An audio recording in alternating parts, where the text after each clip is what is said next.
دنیا میں لوگوں کو سب سے پہلے لکھنا پڑھنا، علم نجوم اور حساب و کتاب سکھانے والے، کپڑے بنانا اور ہتھیار بنانا سکھانے والے، خلائی مخلوق سے جنگ کر کے انہیں مار بھگانے والے، اللہ تعالیٰ کے تیسرے نبی حضرت ادریس علیہ السلام۔ حضرت ادریس علیہ السلام کے زمانے میں کسی اور سیارے کی مخلوق اس زمین پر اتر آئی، اور جب انہوں نے بنی آدم کی خوبصورت عورتوں کے ساتھ زناکاری شروع کر دی اور جانوروں اور کسانوں کو کھانا شروع کر دیا، تو حضرت ادریس علیہ السلام نے انہیں کس طرح مار بھگایا۔ ادریس کے لفظی معنی درس دینے والا کے ہیں، چونکہ آپ علیہ السلام نے اپنی زندگی کا سارا حصہ درس و تبلیغ میں گزارا، اسی وجہ سے آپ کو لوگ ادریس کہہ کر پکارنے لگے۔ حضرت ادریس علیہ السلام وہ پہلے انسان ہیں جنہیں علم نجوم اور حساب بطور معجزہ عطا کیا گیا۔ حضرت ادریس علیہ السلام حضرت شیث علیہ السلام کی 5ویں پشت میں سے تھے۔ آپ کی ولادت بابل میں ہوئی۔ آپ کا اصل نام اخنوخ تھا، لیکن قرآن کریم اور احادیث مبارکہ میں آپ کو ادریس کے نام سے ہی پکارا گیا ہے۔ دنیا کے دوسرے نبی حضرت شیث علیہ السلام کی وفات کے کچھ ہی عرصے بعد آپ کے پیروکاروں کی تعداد کم ہوتی گئی۔ قابیل کی اولاد میں بے حیائی کا بازار گرم تھا، جس میں خونی رشتوں سے زناکاری عام تھی، بتوں کی پوجا اور آگ کی پرستش کا بول بالا تھا۔ انسان شیطان کے جال میں پوری طرح پھنس چکے تھے۔ قابیل کی اولاد نے جب ظلم و ستم اور کفر و شرک کی حد کر دی تو اللہ پاک نے اولاد آدم میں اپنے تیسرے نبی کو مبعوث فرمایا۔ حضرت ادریس علیہ السلام حضرت آدم اور حضرت شیث کے بعد دنیا میں آنے والے تیسرے نبی تھے، جو کہ حضرت شیث علیہ السلام کی اولاد میں سے تھے۔ آپ پر 30 صحیفے نازل ہوئے۔ دا بک آف انوک ایک ایسا صحیفہ ہے جو دنیا کی پراسرار کتابوں میں سے ایک ہے، کیونکہ اس کتاب میں مختلف راز اور حضرت آدم علیہ السلام کے زمانے کی باتیں لکھی ہیں، جو کہ شاید کسی دوسری کتابوں میں موجود نہیں ہیں۔ جائنٹس، علم نجوم اور خلائی مخلوق سے حضرت ادریس علیہ السلام کا جنگ کرنا، یہ تمام چیزیں اس کتاب کو پراسرار بنا دیتی ہیں۔ کیا سچ میں حضرت ادریس علیہ السلام نے خلائی مخلوق سے جنگ کر کے انسانیت کی جان بچائی تھی؟ اسلامی روایات اس کے متعلق کیا کہتی ہیں؟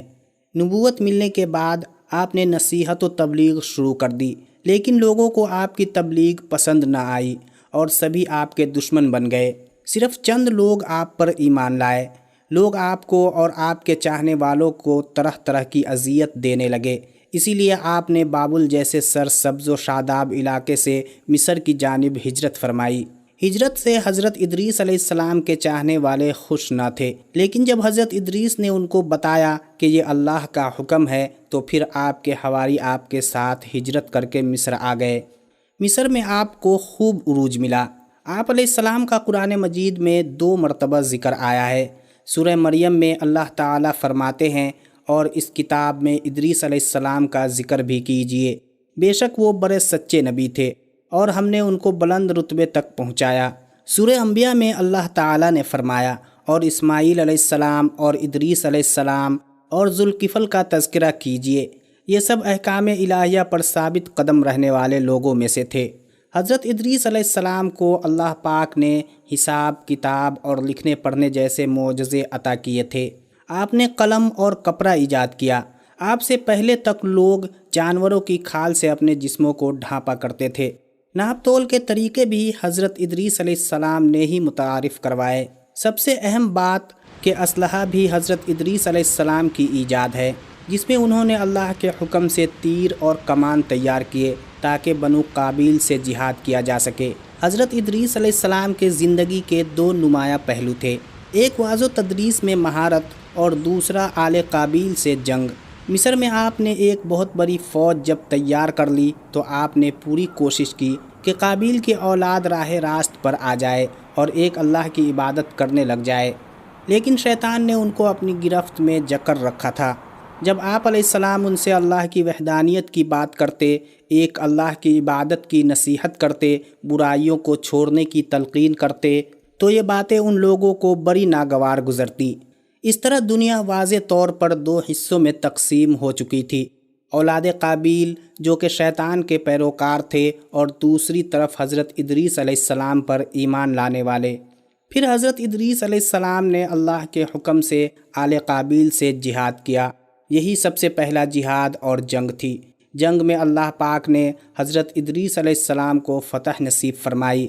بہت سے لوگ مارے گئے اور بہت زیادہ لوگ حضرت ادریس علیہ السلام پر ایمان لے آئے۔ 1946 میں بحر مردار کے کنارے ایک غار میں 900 قدیم صحیفے ملے ہیں۔ یہ وہی صحیفہ تھا جو حضرت ادریس علیہ السلام پر نازل ہوئے تھے۔ ان صحیفوں میں ایک بڑا صحیفہ تورات کے گمشدہ صحیفہ میں سے تھا، جس کو آج ہم دی بک آف انوک کہتے ہیں، جس میں حضرت ادریس علیہ السلام کے زمانے کے بے شمار واقعات ملتے ہیں۔ اس صحیفے میں ایک خاص قسم کی مخلوق کا ذکر کیا گیا ہے جس کو دی وچر کہا گیا ہے۔ انجیل میں ان کو دی فولک اینجل کہا جاتا ہے۔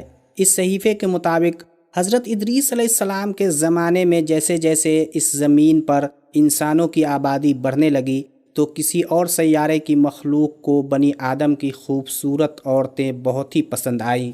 وہ ایسی مخلوق تھی جسے حضرت ادریس نے پہلے نہ دیکھا تھا، اس لیے کہا جائے کہ وہ کسی اور سیارے یا خلائی مخلوق تھی تو یہ غلط نہ ہوگا۔